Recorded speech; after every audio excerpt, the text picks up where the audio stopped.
First of all, I'd like to thank you both for coming today. You're part of this burgeoning project that we have underway to connect with people who had experiences at Fort Williams and when it was a fort. And we just figured that if we didn't grab this opportunity in 25 or 30 years down the road, it's going to be nobody left that will have those memories. So that's our purpose in getting you here today. I want to thank you both for coming. You're welcome. And thank you, Ernest, for your service to our country. We really appreciate it. If you could start, your name is? My name is Kathleen Gierring. I go by Kathy. Kathy, and I'm Ernest Brien. Right. Yeah. Yes. I guess we'll just start. Just tell us a little bit about yourself, Ernest. Where were you born? I was born and brought up in Portland. In Portland. Yes. You grew up there. Yeah. Would you mind telling us what year? 1920. 1920. That's awesome. You're in terrific shape. Yeah, I me. know he He is. is. Yeah. Yeah. Where did you attend school? I parochial schools, Uh-huh. St. Patrick's in Libby Town, Yep. and Cheverus High School. Cheverus, yep. How about you, Kathy? Well, being in the Army, we were very fortunate because we stayed right around the greater Portland area. I Yep. never had to move very far. Grew up mostly on the Pitt Street Yep. neighborhood. Yep.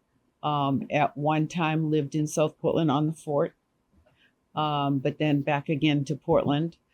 So we were very fortunate. I didn't have to, and I went to Portland schools primarily. Yeah. And graduated from Gierring High School. Great. Yeah.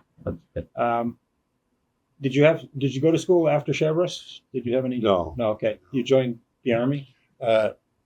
Not right away. No. When did you join the Army? I joined the National Guard prior. Okay. I was, after graduation from high school, I went to work for, I went into the CCCs and get out in January 39, I guess.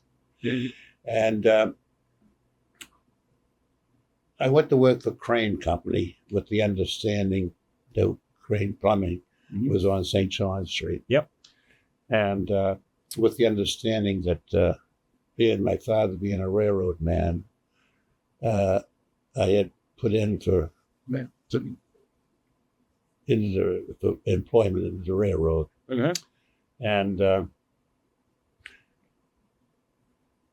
after I worked for Crane Company, I was called up by the railroad to go breaking or striking, what we call. And you work 2 weeks without pay to learn the routes. And then went back to working for Crane. I think in the summer, yes, the summer of 40, I was coerced by my friends to join the National Guard. I went into Milk Street Army. And little did I know that that was the last I went till September when they were federalized. And my mother told me there was a couple of soldiers downstairs outside of the car wanted me to go on active duty. Oh boy.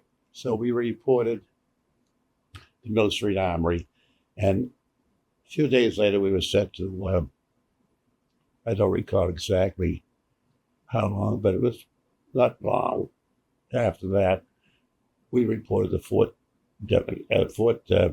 Williams. Okay. And our primary quarters was the band barracks. I was in the headquarters, 3rd Battalion headquarters of the 240th. Mm-hmm.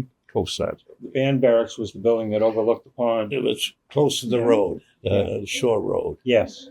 right up the end there. Yep. And we stayed there, and so, well, a lot of activity was going on. The 1-year draftees came into effect, and we were still in the band barracks then. And 1 year later, they called them back. It's guaranteeing these soldiers, ex-soldiers, if they came back, they'd have the same fort choice they had. Otherwise, they might have been sent to Anywhere. anyways, infantry or something like that. So, Now, backing up just a little bit, you said you were part of the CCC, the Civilian Conservation Yes. Corps. Was that headquartered at Fort Williams? no, Okay. no. Because there was a unit at Fort Williams. Yes. No, I joined the CC because there was not what employment at that time. Yeah. And I mainly joined because through friends, everyone else weren't working or anything. And we joined with the prospects of going out west. Yep. And we went west, but it was Alfred. So we ended up cleaning the forests around part of New Hampshire, up in Maine, from the hurricane. Okay. We'd just go into the forest every morning and we'd trim the branches from the trees that had fallen, and we'd burn the branches in the wintertime. Mm-hmm. So we did that for on and off for about up till the end of. I only enlisted for 6 months period, so I was out in June. So back to Fort Williams, you were there 1939, 1940. Yeah, Is when you first hit there. Yeah. and then they started to develop. Well, at that time, we were just doing routine work, and I was a battery clerk. I worked in the personnel office. I guess I mainly got that because at that time I could type, and so they were looking for clerk typists, so there I was. And that came in handy because when World War II started, several of the typists, including myself, were called into the telephone company to learn the pressograph machine. Oh, yeah. Yeah. And that got us off the base at Pearl Harbor Day, because Wow. no, it was after that, after Pearl Harbor. And I was allowed to go home and being right close to Fort Williams. I had the use of my father's car off and on, but it wasn't guaranteed because he had to go to work. Sure. But when World War II happened, I'm in the barracks there, and I was waiting for matter of fact, I had my father's car right there. And I had a date with my future wife, and I had a new set of clothes from Benoist. And a brand new And, suit. Yeah. Hadn't worn it, and I'm laying on the bunk and looking at the clothes and listening, and the radio came on. And it says, Pearl Harbor at the strut. We're at war. Yeah. So Interesting. I thought I'd outsmart him, and I jumped in my new clothes and jumped in my car and got down to the gate, and I was stopped. They said, no one leaves. So I proceeded back to the barracks, and my father and mother had gone to Massachusetts for the weekend, and they had no way of getting from the station to home, which wasn't far anyway, but they took a taxi, and I got in touch with them somehow. And I told them I had the car there. But what happened, I was one of the ones to go to the telephone company. So when I went to the telephone company, I brought my father's car and the suit back to my house and left the car there and went to the telephone company, and that's how my father got the car back again. And then from then on, we worked in this certain station where we were tied in with Portsmouth, New Hampshire, and different forts in Massachusetts. Yeah. And all along the coast, we were set up. And that's all we did. We just waited for messages. And it was pretty. So this was teletype? Teletype. Teletype, yeah. Yeah. Like, okay. So this would have been right at the beginning of Right. World War II. Well, Yeah. right from Pearl Harbor on, right? Yeah. One of the December 7th, 1941. What rank did you hold at that time? I was either PFC or corporal. What I think it was a what corporal. was your outfit? Do you remember the Oh, number? well, I was 3rd Battalion headquarters of the 240th. 240th Coastal Artillery. Yeah. We were the 3rd Battalion. Okay. Yeah. And in that battalion was batteries. They were from Biddeford. H was from Sanford. And K was the Searchlight Battery. And G, H-I-J-K. Yeah. Wow. His memory's better than mine. Well, mine too. Do you recall about how many soldiers there would have been at Fort Williams at that time?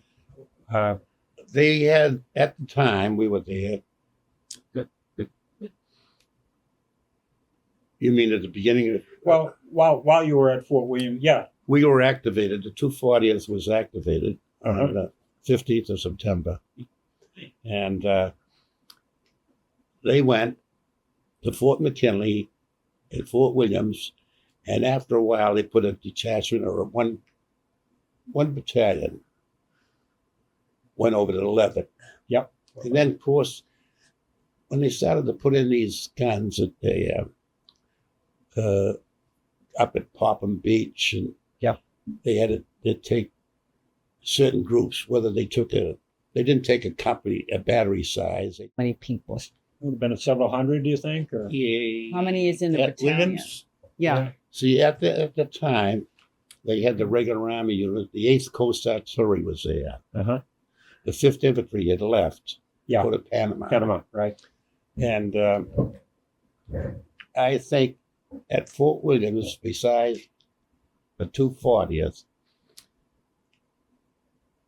there was a regiment of the 8th Coast Artillery was still there. I think they occupied the K Battery, where the K Battery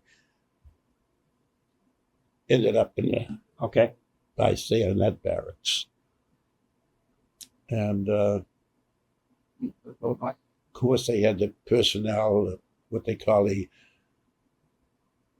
Army Command Detail, like the Quartermaster Group and the Mine Land Group that wasn't part of us. So they were Signal Corps. There was some Signal Corps, and there was engineers. Different jobs, small little units. Yeah. But I'd say they were. I don't know if you get that book here, that one right there. Did you ever see this book here? Yes, I have that He book. has it. Yeah, I think it's in there. Okay, I will check. You don't remember off the top of your Off head? my top of my maybe head, no. I'd say there'd be at least 1,500. Yeah. Could be. Yeah, good, because that's what I've been telling people. Yeah, well, you're right then. Kind of hard to say. Of course, when the war broke out, there was more employment. They needed more personnel. They needed more clerks. CCC was over Civilian then. clerks. They brought in women and civilians to work in the shipyards. And for example, the telephone exchange. Sure. I mean, Yeah. after a while, the GIs went in, but I mean, as far as I know, everything was civilian. Now, as a private at Fort Williams, you would have lived in the enlisted barracks, enlisted men's barracks. Yeah. But then when you became a corporal, you would have gone to the NCO quarters. Would that be right? Oh no. No? They didn't have the NCO quarters. Are you talking? Not all NCOs had quarters. Okay. Just the married NCO had Okay. quarters. Okay. You tell me. And yeah. the buildings themselves were called NCO quarters. Okay. But as far as NCOs having an individual quarter, no. No. An unmarried first sergeant lived in the barracks in the room. Okay. The room down the end. And you ate right in the barracks, did you? Mess halls? We didn't have a mess hall. No, Okay. We ate over with WWII. Okay. Okay. Because So we're in the middle of wartime. What would a typical day be like for you when you were at Fort Williams? I mean, you'd obviously wake up, and then what would your day be like? Well, A typical day. while I was a clerk, Right. I would report to the personnel office and work there the whole day. But being a small unit, my headquarters battery had maybe less than 50 people in it. And I could make my payroll today for the end of the month. Yeah. Because hardly everyone had a pretty good job. Yeah. And There weren't going to be any changes. I mean, we weren't all work. We didn't have much work to do in the headquarters battery. Did you have to drill and stuff with the No, with the combat soldiers? headquarters, No. we didn't have that per se because there was no drilling in the artillery.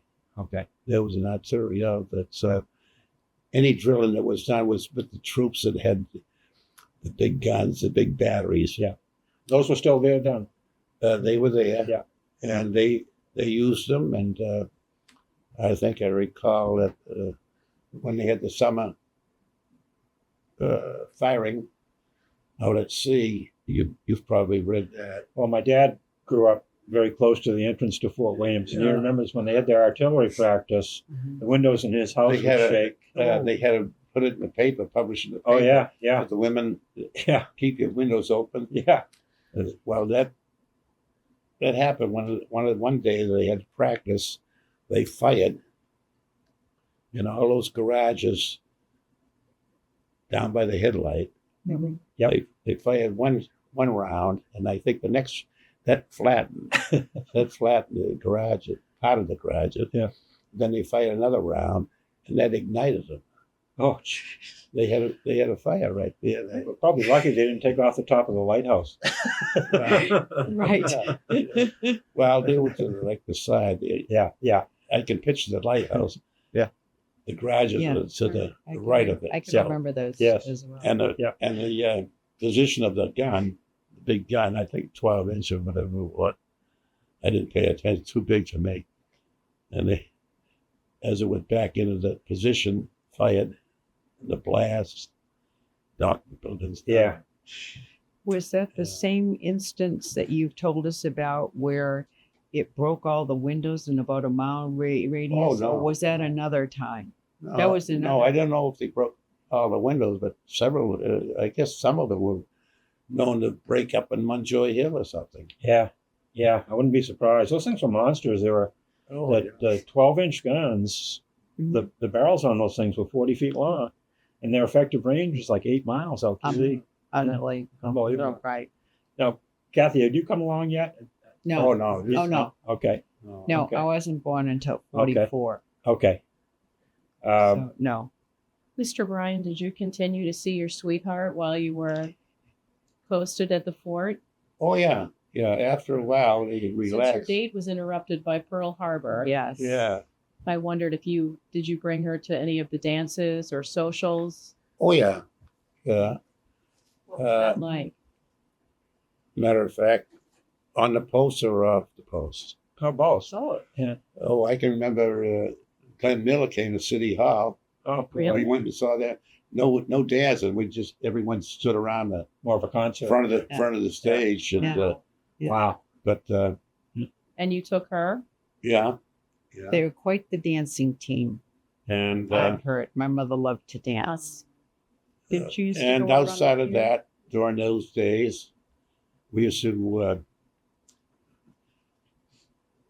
go to Old Archon, it's up here, Yep. and Ricker Gardens on Portland, up in Forest Avenue. You ever hear of that, Ricker Garden? And there was one over here in South Portland, right across from the police station now. There's used to be a Okay. big building overlooked the bay. Yeah. I forget the name of it. What's the name of that? I'll think of it in a minute. You'll think of it. Yeah. And they had dances there, and that was One of my really- last interviews was with Frank Manduca, who had a band that played at Fort Williams. Yes, Yeah. Frank Yeah. Manduca. Yeah. And we heard a lot about the It wasn't too much going on, No. outside of for activities. Yes. It was just And you mentioned, well, living close by, you got to go off base occasionally, oh yeah. and After things settled down, well, yeah. it was all routine then. Did the general public often come onto the base for whatever reason? I mean, there were probably some civilian employees. Oh, they come on. Yeah. I know earlier in the fort's life, they had parades and concerts and stuff Yeah. at the fort. Were those still Sure, going I on? remember that. Yeah. Wow. Uh, Not so much. Not so much. Not so much as individual units had their parades or Yeah. something like that. But I mean, as far as the public, I don't recall. Yeah. I don't recall that at all. No. probably not as much during wartime, Mm, right? yeah. Right. Yeah. So once you started at Fort Williams, you were there for an extended period of time. I stayed there till I went to Officers Candidate School Okay. in June of 42. So I stayed there from September 15th to June 42. Okay. And matter of fact, we worked it amongst ourselves. I could be off for about 2 or 3 days, and I'd stay home. Yeah.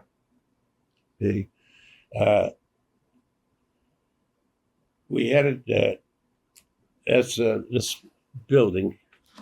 I think there's a right in that building. As you made the turn in Fort Williams Mm-hmm. and took up on the hill, there was a battery station right there. Yes. Well, they renovated this at quite a big expense with hardwood oak floors, and they put all the tell-type machines in there and everything. Oh, no kidding. So we had a cot so we could rest or lay down and Yeah. snooze and what have you. And we had it rigged. We'll say you, I, and Kathy were, and Janet. Janet, the spare. So I'd work one complete day. Okay. And then I wouldn't have to go to work again. You'd work the next complete day and so forth. Okay. So it's 1 So and there weren't 3 8-hour shifts. You'd work the whole. right through. Hours. Yeah. And we wow. could rest. And then Huh. I'd go home and Interesting. yeah. That's Yeah. interesting. So I got transferred to the 6th Infantry Division right around Thanksgiving and right in November. And they were en route to desert maneuvers in California. Oh boy. So I'm caught between traveling to California. Yeah, and sorry, I didn't know how I was going to, but we made it all right. Yeah. My Huh. wife was on the way to somewhere, Missouri. Anyway, we made out. You made it. And we stayed in desert maneuvers and got off of that and went to San Luis Obispo, California. And then they would, the government come out again with cut 10% of all officers in the 6th Infantry Division. Yeah. Which probably saved me from going to the Pacific, because then I got sent back to Colorado and I joined what was formerly the 5th Infantry that came up from Panama. Panama. Yeah. And I stayed there for a while. And they had been at Fort Williams. And they had been at Fort Williams. Yeah. And then we got transferred to California, and we lost all our mules because they didn't want to go over the cliff and everything. Oh, it was awful. Oh, December of that year, 43. oh my word. Yeah. I mean, they just wouldn't move in the weather. Yeah. You know? Yeah. They don't say they're stubborn for No. that. Oh. That's right. And we got transferred back to Fort Benning, and eventually I became an officer replacement. June, July of 44, and went right to Europe. Okay. And I joined 4th Armored Division, which was in Patton's Yeah. Army. Yeah. Yeah. Wow. Yeah. So we're almost up to you, Kathy. Almost, actually. I was born in June. Okay. Flag Day. Yeah. June 14th, And 44. where were your parents when you were born? My mother was an only child and very devoted to her mother. And so she always arranged to stay in the Portland area near her. Okay.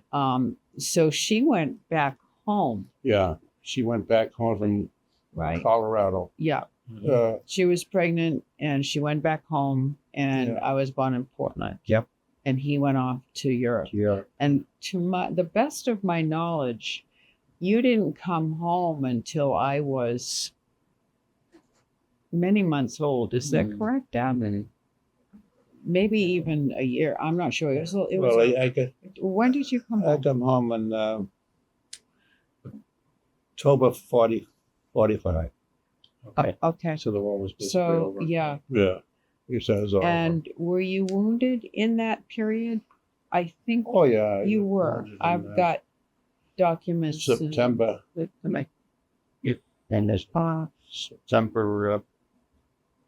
November 20. 2 days after Thanksgiving. In what year? 44.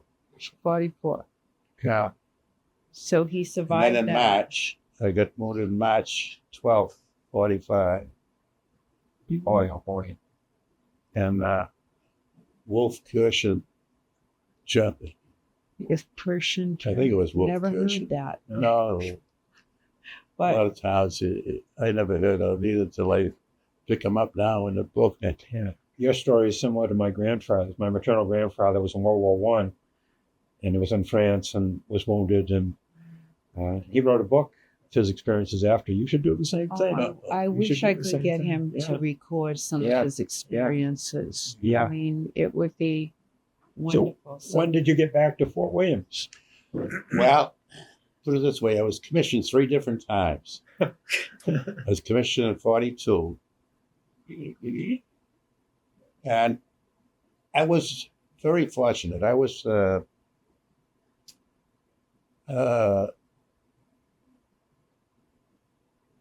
stationed in Portland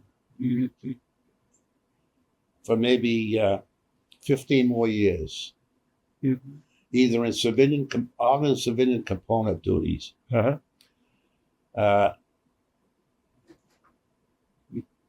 After returning from World War II, I went to the railroad, Uh-huh. and I put in an awful winter. I had back and forth from Rigby to Portland, New Hampshire, and it was cold. And I says, I just got through the worst winter Europe ever had. I said, I can't take this. Yeah. So I re-enlisted as a master sergeant, Okay. and got stationed in Portland, Maine. Of course, we went to Texas, and we come back to Portland, Maine. We went to school down there for the summer of 46 or 47. Uh-huh. And then in 48, September 4, I was stationed in New Hampshire on Army Reserve duty. Army Reserve Corps, they called it that those days. And that was to get all the officers back and forth into the regular units. Mm-hmm. And then I got sent to Texas because I was an artilleryman. They were going to make me a guided missile expert or something, because all the missiles were coming into effect down Yeah, sure. Fort Bliss, Texas. So Yeah. I didn't care for that assignment, so I resigned. Uh-huh. And I come back and joined back my old rank, Master Sergeant, Okay. 48, 49. And I'm at Fort Williams. And that's where we had quarters. That's right on the pitch, is right on the pitch, up there by the cross from the church. Yes. remember the Yeah. church? If you're Yeah. familiar with Chapel. Yeah, Yep. we were like diag. the post exchange was here. At those days, it was a gym. Yes. They didn't make it. They didn't make the post exchange. Post exchange in the gym, and then down below there was the theater. theater Right, and right. In the guardhouse. the guardhouse on the Guardhouse. corner, right Yeah. on the corner of the street. Yeah. And yeah. So then I had we had quarters on the post. And then Your whole family lived there then? yeah, it was It just was Kathy. just me Just yeah, and my mom. and your mom. Yeah. Yeah. And then Korea came along. Yep. And they shipped. Excuse me. Well, what- wait a what minute. year- Oh, no. Wait a minute. What year was that, Dad? 49. You said. 49. 49. My sister was born in 49. Oh, that's I was going right. to ask you how many siblings you Yeah, have. that's right. In Yeah, January 49. of 49. So we're there from 49 up till 50, and then they started closing the fort. And we were shipped to Fort Devens, Mass. Yep. Yeah, it became an administrative and logistics. Yeah. that was the only time I remember living Yeah. out of Portland Yeah. area. And Oh. we went to Fort Devens, Mass. That was very brief. Wasn't it? It's like 6 months or something. Like Oh, that. we were Was a it? little longer than that. year? We were there.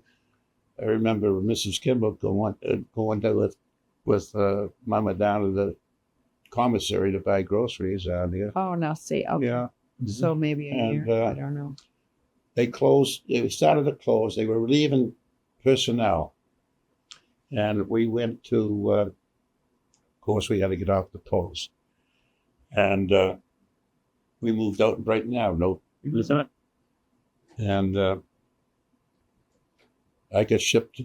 Korea broke out June 25th, and we're on a boat heading for Korea. Wow. And You like that? that didn't last long. I lasted about less than a month in Korea, and I got hit again and got flown all the way back to Portsmouth, New Hampshire. You were wounded again? Yeah. Wow. And Gee, you're a tough guy, Ernest. He's Yeah. a tough guy. Yeah. and let's see.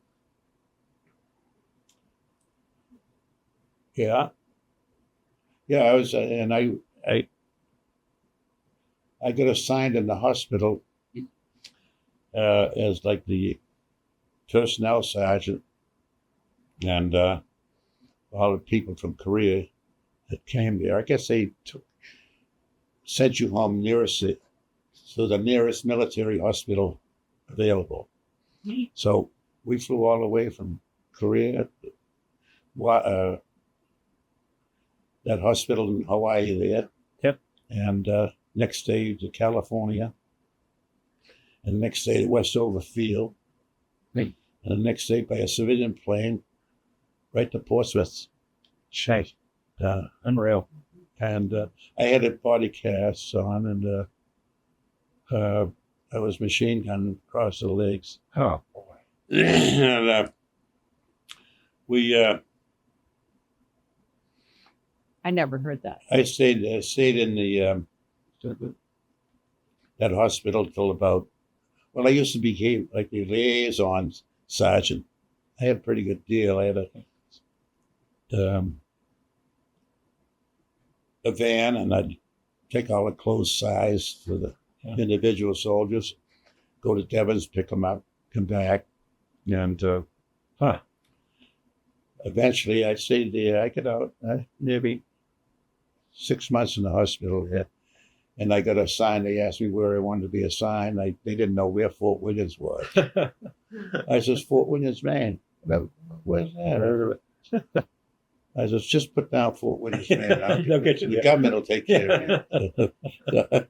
So back I came, and then from then on, I was stationed right at Fort Williams, and I went to no, in my head of my story. You had another Oh, tour that- in Korea, didn't you? Dad? Yeah, I got recalled again, and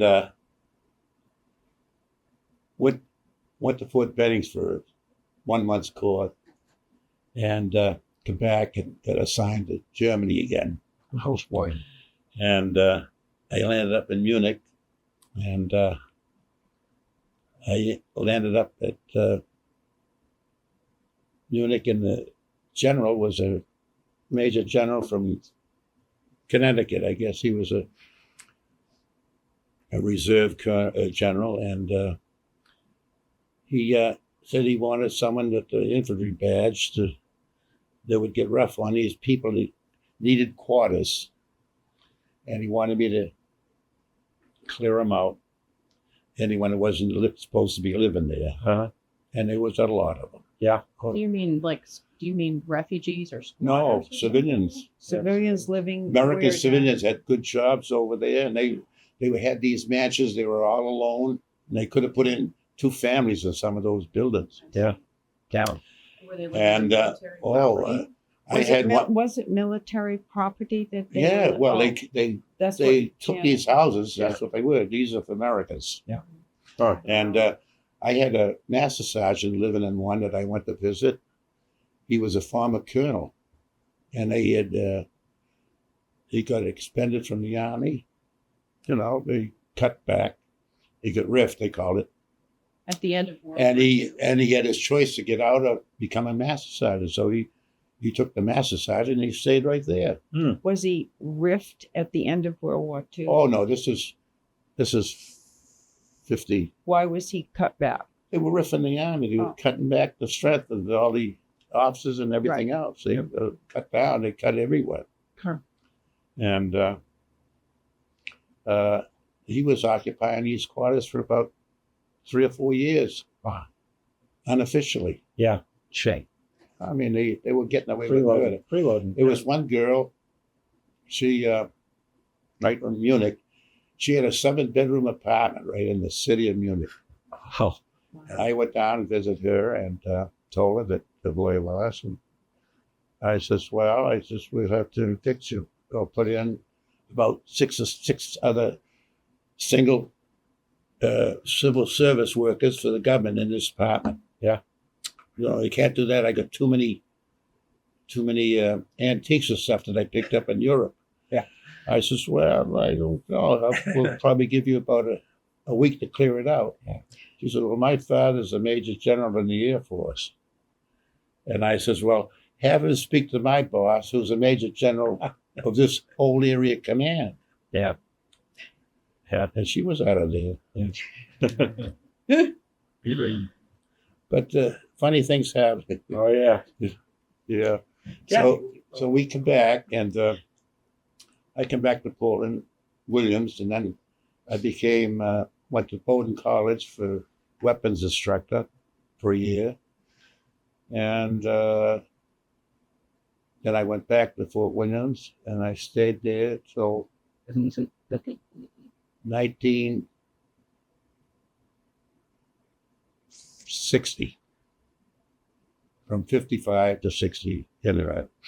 And then I got notified that I could retire or take what they call it, hardship duty overseas, a 1-year hardship without your family, Oh. or retire. Yeah. So I talked over with Marie, and I said, I can go over there for 1 year and come back and be right at Fort Williams, and for the next 10 years, I won't leave. They Yeah. can't move me. It says right here. Yeah. Next 9 years or Yeah. whatever it was. Uh. So I took the career job, and somehow, through my fault, I guess, I should have let it, the way the government works, I should have let them do it. But when I got to the West Coast, after I did my year, coming back, I got a little leery, and I says, well, should I get discharged here? My time was up, and re-enlist, or should I get discharged here in California, go home and re-enlist there, or re-enlist in California? So I had to make up my mind. So I never did the wrong thing, because I went home, re-enlist, like got sent the wrong way.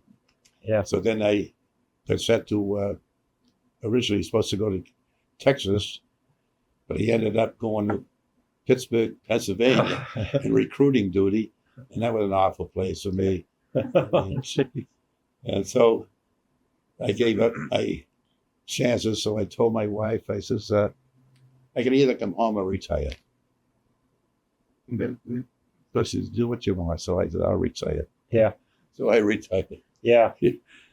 Well, A lot of dates were conflicting in there. I'm No, trying to that's- picture, trying to I think recall you've it kept a all. pretty good chronology there. Really. I thought I can you keep up had, with you, I know that. however, I thought you had 2 tours of duty in Korea. Yeah, well, when I went over to combat, when it was war was going on, Okay, and then This you time went I went back over when for it was not a combat. hardship tour. Yeah. I could stay in the I got army, it. Okay. Yeah. or they would either force me to retire or stay in the army. So you Kathy, do. what was it like as a young girl being at Fort Williams? It's well, the short time that we were there, what I remember was it was kind of cool. Yeah. Yeah. And exciting. I can now, you jogged my memory. I can remember seeing parades. But then living on the fort, then the entrance was is not where it was before. Right. So when you came in, you went through these rows of garages. Yeah. Right. And so I was always mesmerized by these huge trucks and vehicles and whatever. And of course, it was off limits for us as children to go anywhere near I was going to the ask you that. artillery and Yeah. the guns and all of that. That was totally off limits. Yeah. And I remembered that it was enamored by the castle, Oh, yeah. the Goddard Mansion, which was gorgeous in its day. I mean, it was beautiful. Yeah. You Were there, how many other boys and girls your age, plus or minus, were? know, I'm trying to remember. Those barracks were duplexes. So, if I'm correct in this, Dad, didn't the Mahonies live directly next door to us Yeah. on the other wall, side of the wall? Mhm. Yes. Black So and there was Dad. The Black and Dads lived on one side, and we on the other. right. Oh, There- the Black and Dads lived. Black and Dads on. Was it the Black? Yeah. I thought it And the was Mahonies were the next door with. Oh, okay. I remember the Mahonies had many children. But I want to say 6, maybe. I don't know. But so for me at the time, I was an only child, so I had lots of playmates next door and on both sides. But I remember mostly the Mahonies. I can't tell you their names now. Yeah.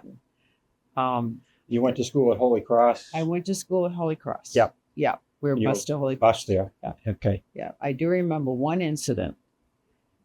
You either got the good nuns or you got the vicious nuns. And I can remember. Tell us. Oh.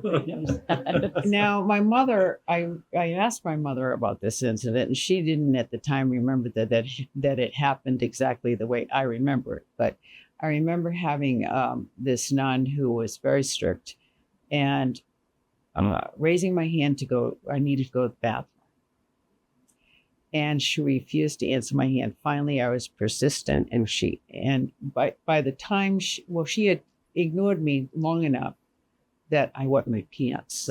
I was little. Yeah. And I was mortified.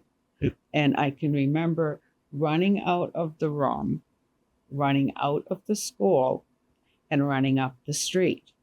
Now, in my little mind, I remember I ran all the way home, but I most likely did not. I just remember Pretty good running run. on Yeah. the way home, up the street, up the hill to go home.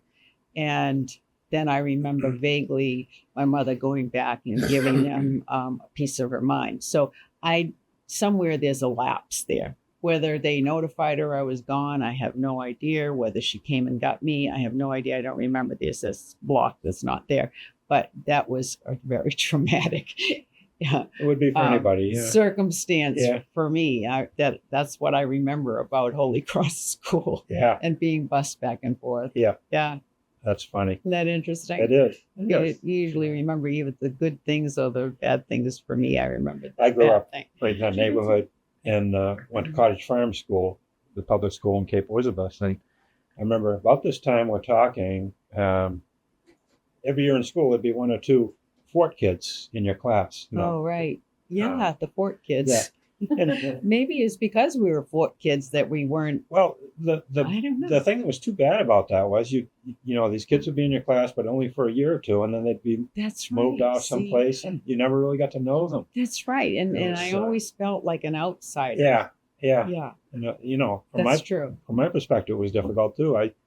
The kids were good kids. I mean, we'd play with them, and then all of a sudden they were gone. Yeah. It's just, Yeah. it's too bad. Yeah, you're Yeah. right. Were you able to go to? They had a movie theater at the fort. Yes, I Were remember those going movies to. made available to the Yes. families, to the kids as They well were. as the Yes, and I remember going to that theater. Was there a swimming pool? There was a swimming pool. I loved the swimming pool. Do you Yeah. remember using it? Yes, I do remember the pool. And if I'm not, correct me if I'm wrong, was it up above the marching field? Yeah. Yes, Yes. right.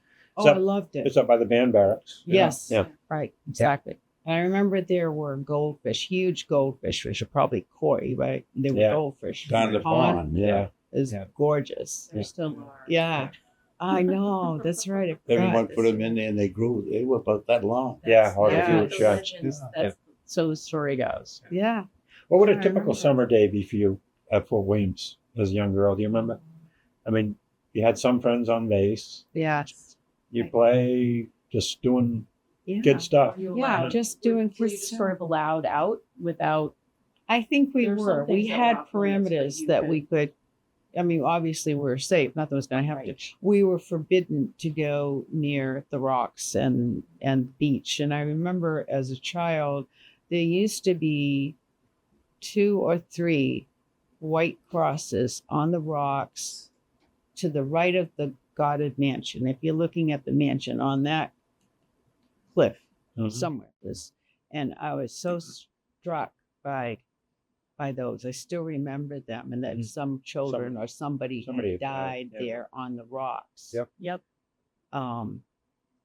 That sort of got imprinted in my mind. I attended Cub Scout meetings at Fort Williams, and this would have been 1958. Our scout leader was an enlisted soldier. I don't remember his name. Could have been you. Oh, my goodness. No, but that was one of my Wow. first memories of Fort Williams. You said your father also was Yeah, 5 in- generations of my family have lived in close proximity to Fort Williams. Oh. Yeah. Who was your father? Because would he Well, be he was- someone that Dad knew? Probably not. My dad was, his name was Alan Rowe, ROWE. He grew up on Woodbury Street in South Portland, which is just Right, half right. mile up the road. Right.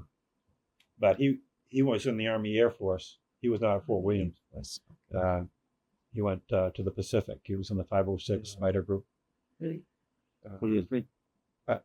But Jim, you and Kathy are about the same age. So you Well, plus or I minus, will yeah. be 72. So you're Yeah, but you look my age. I'm, I- I'm 65. He's younger. He's younger. Yeah, of the So- same. Same era. You Same era. are- Same era. We were all there's 4 children in my family.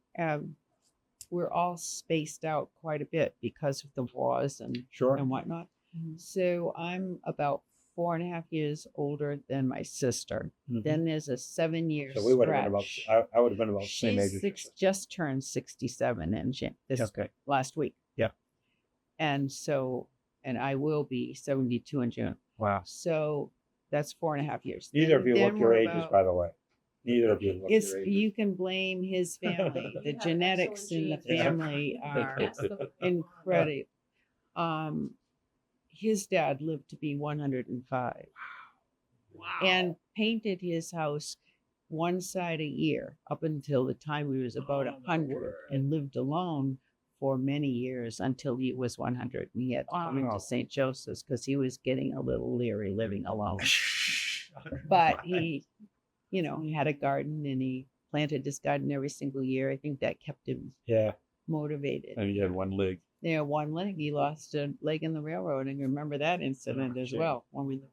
My company was right on the railroad, the end of Kelsey Street in South Portland. Oh, Charles Chase Company. We sold building materials. But I got to know quite a few of the railroad guys from Rigby. Yeah. yeah. They were good guys. Well, that's what goes back to the depression, I can remember my father telling me that he only worked 1 day a month to hold your seniorities. Wow. And when things picked up, they eventually got back to work a couple of days a week, I guess, up to 3 and then 4. And then it was on city again. So it was rough. Well, One it question- really wasn't until World War II started that the Depression really ended. Yeah. There was enough work for. So Right. that's like Wars we've grown- make money. That's true today. That's like my father told me a long time ago. He says, wanted to know if I wanted to go to college or something. I guess not or something. But you know, you don't tell what really you want or something. You don't know, I guess. Yeah. So you couldn't go right into the railroad unless you had a relative. And if the relative wasn't a good worker, they Yeah, didn't they take it. didn't count, yeah. Things Very ran a cliquey. little differently. Yeah, it's different. Closed brotherhood. They Yeah. kept it right in the family if you Yeah. could. There's nepotism was kind of loud. I know one question I wanted to ask you. There was a picture that I saw at the Maine Historical Society of a Women's Army Corps outfit training, and they've identified it at Fort Williams. And were there any WACs at Fort Williams when you were there? They were just starting to Okay, come when I so they were.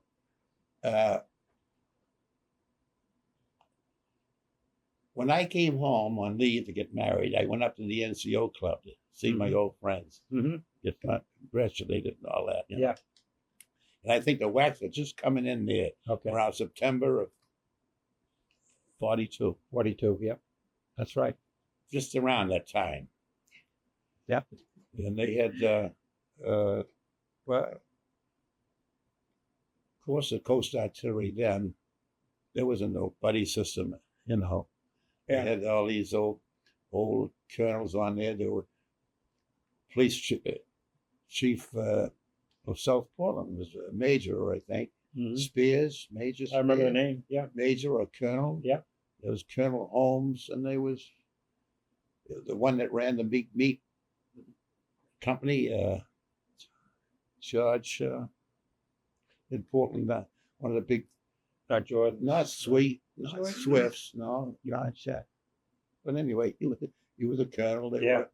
They were all through World War I, and then they kept advancing in the National Guard.